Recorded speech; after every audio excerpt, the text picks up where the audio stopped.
एक घना जंगल था, हरे भरे पेड़ों और खिलखिलाती नदी से भरा। उसी जंगल में दो तेंदुए रहते थे, बाला और काला।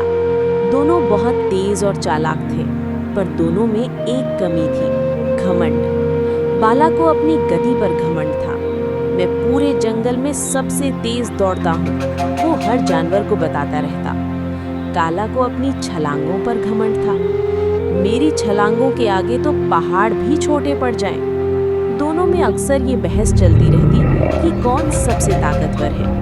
बात इतनी बढ़ गई कि वे एक दूसरे को दुश्मन मानने लगे। एक दिन जंगल में खबर फैल गई कि नदी किनारे एक बहुत बड़ा शिकार दिखा है, एक जंगली भैंसा। बाला और काला सुनते ही तैयार हो गए। बाला बोला, मैं पहले पहुंचकर इसे मारूंगा। काला गुर्राया, तू तो पहुंचना भी नहीं पाएगा, पहले मैं उसे गिरा दूंगा। और दोनों भैंसे की ओर दौड़ पड़े।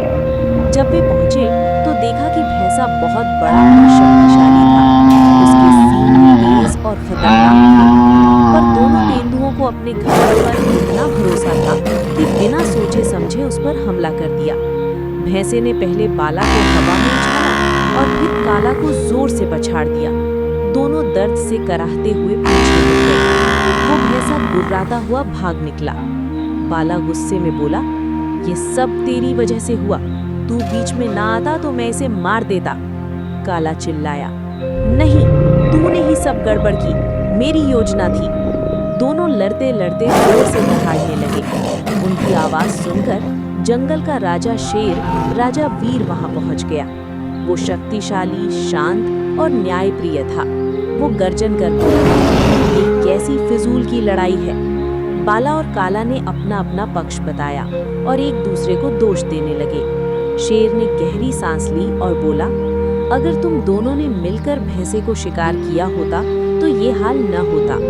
जंगल में अकेला कोई भी सबसे बड़ा नहीं होता, असली ताकत साथ में है। बाला और काला ने शर्म से सिर झुका लिया। तभी अचानक झाड़ियों में खड़खड़ाहट हुई। वही भैंसा वापस उनकी ओर तेजी से आ रहा था। शेर गरजा, अब देखो सहयोग कितना जरूरी होता है, तैयार हो जाओ। इस बार शेर ने योजना बनाई। काला बाईं ओर से छलांग लगाए, बाला पीछे से हमला करे और शेर सामने से भैंसे को भटकाए। जैसा कहा गया वैसा ही हुआ। तीनों ने मिलकर इतनी सामंजस्य से हमला किया कि भैंसा टिक ही न पाया और थोड़ी देर बाद गिर पड़ा। शिकार सफल होने के बाद शेर मुस्कुराकर बोला, अगर तुम दोनों ने अपने घमंड को छोड़ा और दोस्ती रखी तो जंगल तुम्हें हमेशा सम्मान देगा। बाला और काला एक दूसरे को देख मुस्कुराए। दोनों ने एक दूसरे से माफ़ी मांगी और दोनों शेर के सामने वादा किया कि अब कभी आपस में झगड़ा नहीं करेंगे। उस दिन से तेंदुए बाला और काला जंगल के सबसे अच्छे साथी बन गए।